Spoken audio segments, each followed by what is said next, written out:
கில்லி படத்தப்போ நானும் விஜயும் காதலிச்சோமா இதை கேட்கவே எனக்கு ரொம்ப அதிர்ச்சியாக இருக்குது.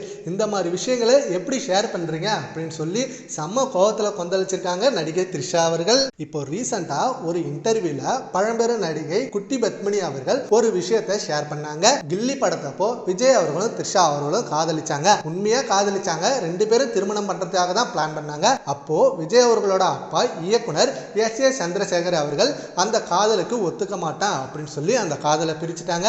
அண்ட் சங்கீதா அவர்களை திருமணம் பண்ணி வச்சாங்க. ஆனா த்ரிஷா அவர்கள் அதுல இருந்து இப்போ வரைக்கும் எந்த ஒரு தப்பான எண்ணத்தோடையும் விஜய் அவர்கள் கூட பழகல.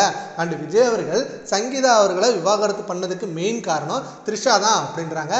அது எந்த விதத்துல நியாயம்? த்ரிஷா அவர்கள் எப்பயில இருந்தோ அவங்கள்ட்ட பேசுவார்த்தையை கம்மி பண்ணிட்டாங்க. அண்ட் அது மட்டும் இல்லாம இப்பதான் சங்கீதா அவர்கள் டிவோர்ஸா அபிஷியலா சொல்லியிருக்காங்க. ஆனா 5 வருஷமா சங்கீதா அவர்கள் விஜய் கூட சேர்ந்து வாழவே இல்லை. இது உங்க யாருக்காவது தெரியுமா?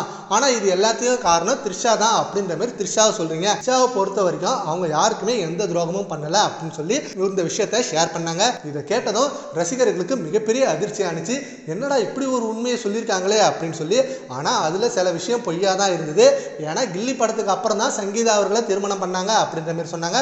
ஆனா கில்லி படத்துக்கு முன்னாடியே விஜய் அவர்கள் திருமணமானவர் தான். இப்படி இருக்கப்ப கில்லி படத்தப்ப அவங்க ரெண்டு பேரும் காதலிச்சது உண்மைதானா? குட்டி பத்மினி சொல்ற மாதிரி இது உண்மை நியூஸ் தானா அப்படின்ற மாதிரி கேட்டுட்டு இருக்காங்க. ஆனா த்ரிஷா அவர்கள் சைட்ல இருந்து இது முற்றிலும் போய் தான், நாங்க ரெண்டு பேரும் காதலிக்கலாம் இல்ல, ரெண்டு பேரும் நல்ல நண்பர்கள் தான். கில்லி படத்தப்ப நாங்க நல்ல நண்பர்களா தான் இருந்தோம். ஆனா இதை பத்தி ஏன் இந்த மாதிரி சொன்னாங்கன்னு தெரியல அப்படின்ற மாதிரி ஷாக்கா இருக்காங்களா. இதை பத்தி உங்க ஒப்பீனியனை நம்ம கமெண்ட் பாக்ஸ்ல கமெண்ட் பண்ணுங்க. Thank you friends.